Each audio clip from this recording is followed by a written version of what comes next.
lagi bersama kita di sini untuk kita sama-sama beribadah, memuji dan memuliakan nama Tuhan. Masih kenal kan sama Kak Tri, Kak Tiara, Kak Bagas. Halo Kak. Halo. Shalom. Ya, kita jumpa lagi. Tetap semangat ya teman-teman di rumah walaupun ibadahnya dari rumah. Yang belum bangun, ayo bangun. Yang belum siap-siap, kita siap-siap. Yang pasti kita mau datang sama Tuhan untuk memuliakan nama Tuhan. Yuk Kak Tiara, Kak Bagas, kita mau langsung saja puji nama Tuhan ya. Kita mau angkat pujian. Jadikan aku indah. Jadikan aku indah.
Kita memulai ibadah sekolah minggu kita mau bersama-sama berdoa pembukaan. Kepada yang bertugas doa pembukaan, dipersilahkan. Silakan. Teman-teman, mari kita satu dalam doa. Terima kasih Tuhan. Dalam nama Tuhan Yesus kami telah berdoa. Amin. Teman-teman, mari kita satu dalam doa. Tuhan Yesus, terima kasih Kau telah membangunkan kami pada pagi hari ini dengan keadaan sehat dan segar. Sebentar kami ingin memulai sekolah minggu secara online. Berkatilah Tuhan agar bisa berjalan baik dan lancar. Dan juga berkatilah teman-teman kami yang sedang mengalami pergumulan di dalam keluarganya atau di aktivitas sekolahnya Tuhan. Dan juga berkatilah seluruh orang yang sakit Tuhan agar bisa sehat dan sembuh Tuhan. Berkati juga bangsa Indonesia agar senantiasa damai dan sejahtera apalagi di dalam kondisi seperti ini. Dan juga berkatilah agar COVID ini segera berlalu dan kita bisa beribadah dan sekolah minggu di gereja lagi Tuhan. Berkati juga seluruh jemaat GKJ Kanaan dan seluruh komisi yang ada agar bisa memuji dan memuliakan nama-Mu dengan sukacita Tuhan. Dan juga terima kasih Tuhan. Dalam nama Tuhan Yesus kami telah berdoa. Amin. Terima kasih yang sudah berdoa pembukaan. Saat ini teman-teman di rumah kita mau mendengarkan firman Tuhan. Mari kita semua kita siapkan Alkitabnya, kita siapkan hati kita siapkan telinga kita untuk kita mau mendengarkan apa sih yang mau Tuhan kasih tahu ke kita hari ini. Sebelumnya kita mau angkat satu lagu pujian. Kita mau nyanyi apa? Ku kagum hormat akan Engkau. Ya, ayo Kak Bagas. Yuk.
Shalom adik-adik. Wah, hari ini kita bersyukur ya kalau kita boleh sama-sama datang beribadah dan pada saat ini kita mau sama-sama merenungkan firman Tuhan. Tapi sebelum kita mau merenungkan firman Tuhan, yuk kita mau sama-sama berdoa. Kita mau meminta dan memohon pertolongan Roh Kudus untuk memimpin kita. Yuk mari kita bersatu dalam doa. Tuhan Allah Bapa kami yang bertata dalam kerajaan surga, kami bersyukur untuk hari ini. Tuhan masih memelihara kehidupan kami dan menuntun kami. Pada saat ini kami juga bersyukur untuk kesempatan di mana kami boleh kembali beribadah kepada Tuhan. Kiranya Tuhan yang boleh menolong kami, terlebih di dalam kami bersama-sama merenungkan firman Tuhan. Biarlah Roh Kudus-Mu yang memimpin kami untuk kami boleh mengerti apa yang menjadi kehendak Tuhan di dalam kehidupan kami dan apa yang harus kami kerjakan. Terima kasih ya Tuhan, di dalam nama Tuhan Yesus Kristus kami telah berdoa dan mengucap syukur. Amin. Nah adik-adik, hari ini kita mau sama-sama belajar mengenai pertobatan. Nah, tapi sebelumnya Kak Bella mau meminta adik-adik untuk mengambil atau mempersiapkan catatan atau juga boleh selembar kertas atau boleh sticky notes dan juga alat tulisnya. Untuk apa? Untuk kita mau sama-sama menuliskan tindakan atau perbuatan kita yang melanggar kehendak Tuhan, atau kesalahan atau dosa yang pernah kita lakukan. Ya, boleh dituliskan, tidak perlu takut, tidak perlu malu karena kertas ini tidak akan dikumpulkan. Ya, tapi kita mau sama-sama belajar untuk jujur dan tulis di kertas ini. Oke, yuk Kak Bella kasih waktu 1 menit untuk menuliskannya.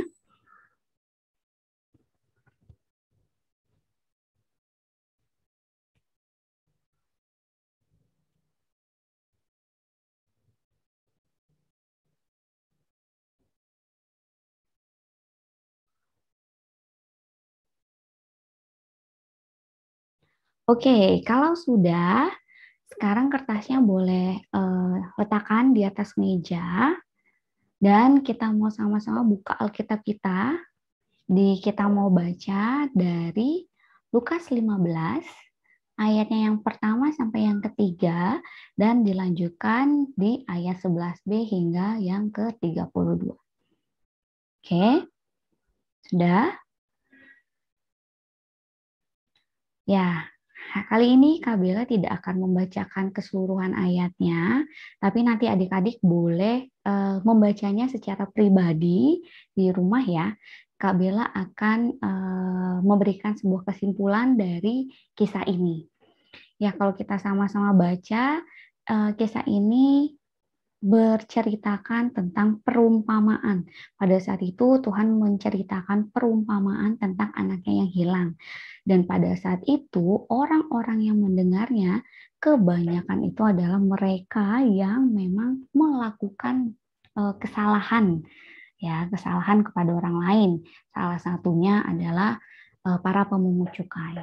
Dan ketika orang Farisi ini melihat dan juga ahli-ahli Taurat melihat Tuhan yang mengajarkan kepada orang-orang berdosa ini, mereka semakin marah kepada Tuhan Yesus. Apa sih yang sebenarnya diceritakan? Apa yang Tuhan Yesus sampaikan pada saat itu? Nah, jadi Tuhan menyampaikan sebuah perumpamaan, yaitu perumpamaan tentang seorang ayah yang memiliki 2 orang anak, ya, si sulung dan si bungsu. Nah, suatu kali anaknya yang bungsu ini meminta kepada ayahnya harta milik warisan ayahnya yang menjadi bagiannya. Kemudian ayahnya ini memberikan harta tersebut kepada anaknya. Tetapi setelah dia mendapatkannya, si bungsu ini mendapatkannya, justru si bungsunya ini dia pergi. Dia menghabiskan seluruh uangnya ini dan menghabiskannya untuk berfoya-foya. Nah, setelah seluruh uang yang dimilikinya sudah habis, terjadilah kelaparan di negeri tersebut. Ya. Sehingga dia harus mencari pekerjaan, dia bekerja dengan menjaga babi milik seorang peternak di negeri itu. Nah, suatu hari dia kelaparan sekali, dia sangat lapar dan mau mengisi perutnya ini dengan ampas yang menjadi makanan babi-babi ini. Tetapi pemilik babi tersebut tidak mau memberikannya. Nah, sungguh sebuah ironi di mana sekarang ini dia menjadi amat sangat menderita akibat apa yang telah dia lakukan. Dia merenung dan dia menyadari keberdosaannya ini. Dia menyadari seluruh kesalahannya. Akhirnya dia memutuskan untuk ke rumah bapaknya dan memohon ampun serta meminta jika bapak tidak menerimanya kembali, dia meminta supaya ia bisa bekerja di rumah bapaknya. Nah, sehingga dia segera bangun dan juga segera pulang ke rumah bapaknya. Nah, dari ujung jalan, ayahnya ini sudah melihat anaknya atau sudah melihat si bungsunya ini. Kemudian ayah ini segera berlari, dia pergi mendapatkan anaknya ini dan memeluknya dengan erat. Bahkan dia menyuruh seluruh pegawainya untuk mengambil jubah yang terbaik atau pakaian yang terbaik untuk dipakaikan kepada anaknya ini. Dan kemudian bukan hanya sampai situ saja, tapi dia juga menyuruh untuk menyembelih hewan ternak yang terbaik. Dia mau mengadakan pesta sebagai bentuk ucapan syukur karena anaknya sudah kembali. Tapi sayangnya kakaknya atau si sulung ini tidak turut bersukacita bersama dengan ayahnya. Dia justru iri hati terhadap adiknya itu. Dia marah kepada ayahnya bahwa apa yang sudah dilakukan oleh adiknya ini adalah hal yang jahat. Dia sudah mengambil harta milik ayah dan dia sudah menghabiskannya untuk berfoya-foya. Melihat hal itu, ayahnya langsung mengingatkannya. Ya, mengingatkannya untuk apa? Bahwa semua yang ayahnya miliki ini adalah miliknya kakaknya ini, adalah miliknya dia, dan mengajaknya untuk turut bersukacita. Kenapa? Sebab adiknya yang telah mati menjadi hidup kembali. Adiknya yang terhilang sudah didapat kembali. Nah, dari firman Tuhan hari ini kita belajar bahwa manusia diberikan anugerah oleh Tuhan. Ingat, manusia diberikan anugerah oleh Tuhan untuk memilih. Dan inilah yang disebut sebagai free will atau kehendak bebas. Tuhan tidak menciptakan manusia ini seperti robot yang sudah diatur, sudah ada settingannya. Tidak. Tuhan justru memberikan kepada manusia kebebasan untuk memilih yang baik atau memilih yang jahat. Akan tetapi akibat keberdosaan manusia ini cenderung untuk menggunakan free will yang Tuhan berikan untuk melakukan apa yang mereka mau, untuk memenuhi keinginan dagingnya. Contohnya seperti yang dilakukan oleh si bungsu tadi. Dia meminta harta bagiannya, kemudian dia pergi menghabiskan uangnya untuk berfoya-foya.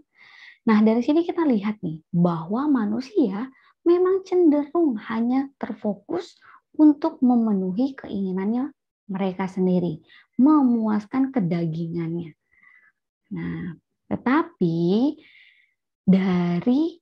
tidak berhenti di sana ya. Dari segala peristiwa yang Tuhan izinkan terjadi di dalam kehidupan si bungsu ini, si bungsu akhirnya menyesal, menyadari keberdosaan, menyadari bahwa pilihan yang dia ambil ini adalah salah. Nah, kemudian bagaimana yang seharusnya?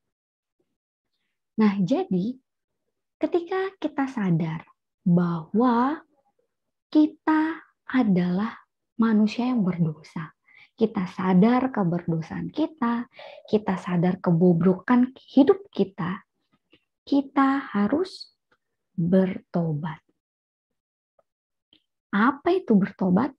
Kenapa kita harus bertobat?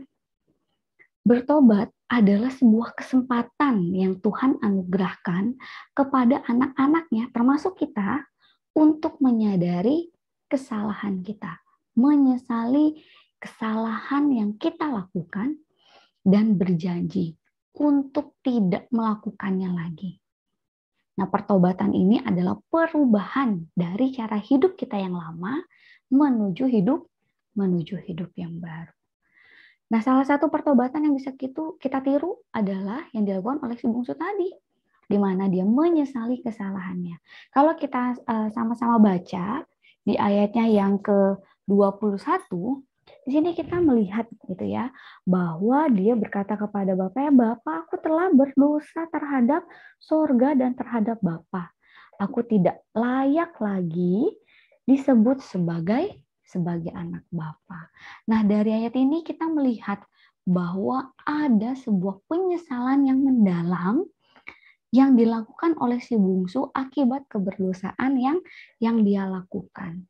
Ia bahkan sampai merasa tidak layak karena sudah menyakiti hati bapaknya. dan menghabiskan seluruh milik ayahnya ini. Namun bersyukurnya bahwa Bapa adalah Bapa yang baik, yang memberikan kesempatan kepada anaknya untuk bertobat. Sama seperti Allah kita. Ia adalah Allah yang maha baik, adalah Allah yang penuh dengan kasih, yang selalu memberikan kesempatan, mau memberikan kesempatan kepada anaknya, kepada kita, untuk berbalik kepadanya, untuk bertobat. Nah, kenapa sih kita harus bertobat? Ya, seperti yang tadi Kak Bella sampaikan, bahwa Bapa mengasihi setiap anak-anaknya dan rindu supaya anak-anaknya kembali kepadanya. Sama seperti di dalam perumpamaan tadi, bahwa Bapaknya sangat mengasihi dan menantikan anaknya untuk kembali kepadanya. Sama seperti Tuhan kita. Tuhan kita tidak pernah melihat rupa kita, bentuk kita, betapa besar, betapa banyak kesalahan yang kita lakukan. Ya, Ia mau menerima kita, mau kembali kepadanya ketika kita menyesali setiap dosa kita, kita bertobat. Tuhan akan menerima ketidaklayakan kita ini. Ya, tapi di dalam Lukas 15 ini ternyata ada respon yang berbeda yang kita lihat. Tadi kalau kita lihat Bapaknya bersukacita melihat anaknya kembali, pulang kembali ke rumahnya, bersukacita akibat pertobatan yang dilakukan, yang terjadi di dalam kehidupan anaknya. Tetapi berbeda dengan bapaknya, justru si sulung ini menolaknya. Ia iri, dia marah karena dia merasa bahwa adiknya ini sudah berbuat dosa. Dia tidak layak lagi untuk datang ke rumah bapaknya ini. Nah, terkadang kita juga memiliki respon yang tidak benar seperti ini. Ya, terkadang kita selalu menghakimi, memberikan judgement, bahkan meremehkan pertobatan orang lain. Nah, ini yang harus kita ingati, bahwa penghakiman bukanlah menjadi bagian kita. Kita tidak boleh menghakimi. Ya, dari kisah ini kita belajar bagaimana kasih Tuhan yang begitu besar kepada anak-anaknya yang mau bertobat. Ya, dia memberikan kesempatan bagi anaknya untuk datang kepadanya, untuk bertobat, berbalik dari jalan yang salah, dari hidup yang tidak benar, menuju kepada kehidupan yang benar sesuai dengan kehendaknya. Lalu, apa respon kita? Apa yang harus kita lakukan ketika kita sudah menyadari nih, kita udah tahu bahwa kasih Allah sangat besar. Kita sangat dikasihi oleh Allah. Apa yang harus kita lakukan? Ya, hal yang harus kita lakukan adalah satu, yaitu kembali kepada firman Tuhan. Kenapa kita harus kembali kepada firman Tuhan? Karena firman Tuhan adalah kebenaran yang mutlak, yang menjadi standar kebenaran bagi setiap orang percaya. Jadi, hendaklah untuk setiap apa yang kita lakukan, kita pikirkan, kita katakan, kita harus cross-check lagi nih dengan kebenaran firman Tuhan. Nah, sekarang coba pikirkan, ya, coba lihat lagi kertas yang sudah kalian tulis, keberdosaan yang sudah kita tuliskan tadi di selembar kertas. Apakah setelah mendengarkan bagian dari perenungan firman Tuhan ini, timbul di dalam hati kita sebuah penyesalan dan rasa ingin kembali kepada kebenaran firman Tuhan? Mari kita sama-sama buat komitmen untuk bertobat. Akuilah setiap dosa dan pelanggaran yang sudah kita buat kepada Tuhan. Dan kita mau buat komitmen, kita mau sama-sama berjanji kepada Tuhan untuk hidup sesuai dengan firman-Nya, hidup seturut dengan kehendak-Nya. Ingat, Tuhan mengasihi kamu dan saya. Amin. Mari kita berdoa. Tuhan Allah Bapa kami yang bertata dalam kerajaan surga, kami bersyukur untuk firman-Mu hari ini yang kembali mengingatkan kami, menegur kami akan keberdosaan yang kami lakukan. Kami tahu kami adalah manusia yang lemah. Kami seringkali gagal untuk taat kepada Tuhan dan kepada firman-Mu. Kami mohon ampun ya Tuhan. Kami datang dengan keberdosaan kami. Kami mohon ampun. Tuhan, kiranya Engkau sendiri yang boleh melayakkan kami untuk kami datang kepada Tuhan. Untuk kami kembali menjadi anak-anak Tuhan. Dan kiranya Roh Kudus yang menolong kami untuk kami boleh terus hidup sesuai dengan kehendak Tuhan, sesuai dengan kebenaran firman-Mu. Pimpin, tolong, dan sertai kami ya Tuhan. Di dalam nama Tuhan Yesus Kristus, kami telah berdoa dan mengucap syukur. Amin.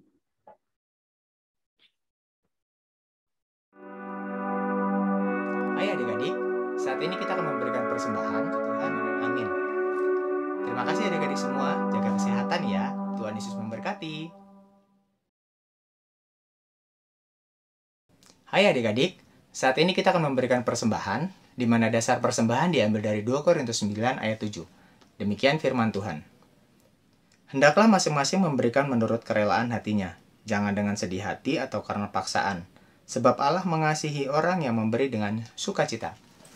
Persembahan dapat dilakukan dengan 2 cara. Yang pertama, persembahan dapat dimasukkan ke dalam satu amplop, diberikan keterangan persembahan sekolah minggu. Setelah itu, berikan kepada majelis masing-masing.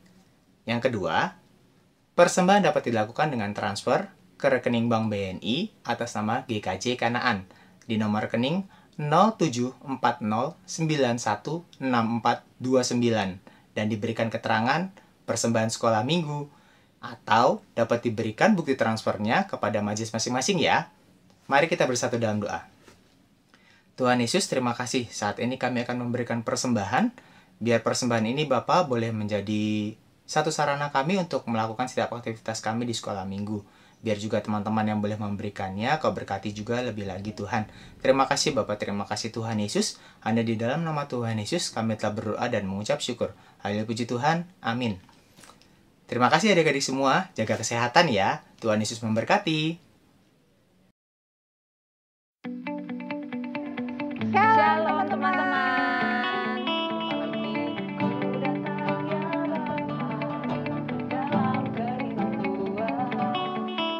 Puji Tuhan, tadi kita sudah mendengarkan firman Tuhan. Semakin kita boleh diintrospeksi diri kita ya, kita boleh semakin dikuatkan oleh firman Tuhan. Kita mau ambil komitmen di dalam hidup kita untuk kita bertobat, untuk kita boleh sungguh-sungguh di dalam Tuhan. Mari teman-teman, kita mau respon firman Tuhan pada pagi hari ini dengan menyanyikan lagu Sejauh Timur dari Barat. Mari kita lakukan.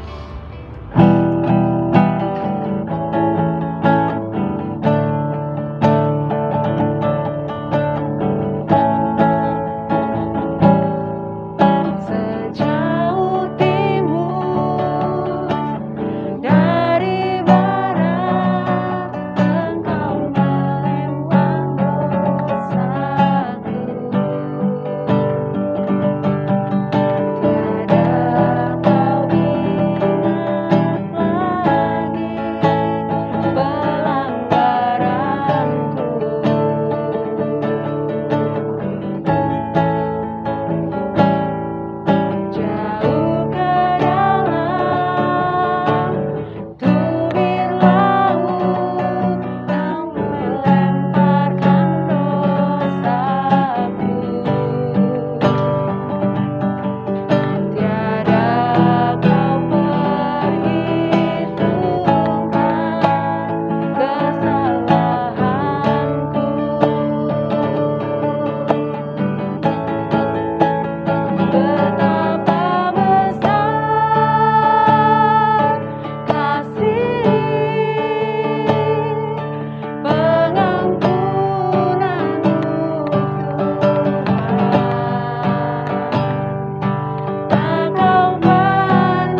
Mari teman-teman kita bersatu di dalam doa. Selamat pagi Tuhan Yesus, terima kasih Tuhan pada pagi hari ini kami telah selesai melakukan ibadah dan berkati ya Tuhan atas firman dan renungan yang diberikan pada hari ini agar dapat kami terapkan dalam kehidupan kami sehari-hari. Ya Tuhan, kami juga berdoa untuk kakak-kakak GSM yang setia dalam pelayanannya. Berkati juga mereka ya Tuhan dalam setiap kegiatan sehari-harinya. Kami juga berdoa untuk teman-teman kami apabila sedang dalam kondisi sakit, pulihkan mereka ya Tuhan agar dapat melakukan aktivitas dengan normal kembali. Kami juga berdoa untuk teman-teman kami yang pada bulan ini sedang berulang tahun. Kami berdoa atas umur baru yang telah Engkau berikan dan tetaplah bimbing mereka dalam firman-Mu. Ya Tuhan, doa ini kami satukan ke dalam doa yang telah Engkau ajarkan. Bapa kami yang ada di surga, dikuduskanlah namamu. Datanglah kerajaanmu, jadilah kehendak-mu di bumi seperti di surga. Berikanlah kami pada hari ini makanan kami yang secukupnya, dan ampunlah kami akan kesalahan kami, seperti kami pun mengampuni orang yang bersalah kepada kami. Dan janganlah membawa kami ke dalam pencobaan, tetapi lepaskanlah kami daripada yang jahat. Karena Engkau yang punya kerajaan dan kuasa dan kemuliaan sampai selama-lamanya. Amin. Terima kasih yang sudah doa penutup. Tapi, Katri, Kak Bagas, ya ada satu yang hampir lupa nih. Iya. Sekarang kita mau ucapin ke teman-teman sekolah minggu yang di bulan ini ulang tahun. Ya, yang di bulan ini ulang tahun ya teman-teman semuanya. Iya, selamat ulang tahun. Kita mau nyanyi. Kita mau nyanyi lagu Selamat Ulang Tahun bareng-bareng yuk. Kak Bagas, kita mainkan.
Wah, nggak berasa kita udah di akhir ibadah sekolah minggu kita. Iya, baru sebentar padahal ya Kak ya. Tapi tetap semangat teman-teman semuanya. Tetap walaupun ibadah di rumah, tetap sukacita ya Kak ya. Kita ketemu walaupun melalui online. Benar, jangan lupa minggu depan kita akan ketemu lagi. Dan jangan lupa juga tetap jaga kesehatan. Iya. Dan protokolnya gimana Kak Bagas? Jangan lupa menggunakan masker ketika keluar rumah, terus mencuci tangan ketika habis keluar rumah, sama jaga jarak dengan teman, social distancing. Betul banget. Untuk teman-teman yang saat ini kurang enak badan atau sedang sakit, semoga cepat sembuh ya. Dan minggu depan tetap semangat mengikuti ibadah sekolah minggu. Oke, sampai ketemu minggu depan. Tuhan Yesus memberkati. Tuhan Yesus memberkati. Bye-bye. Shalom. Bye-bye.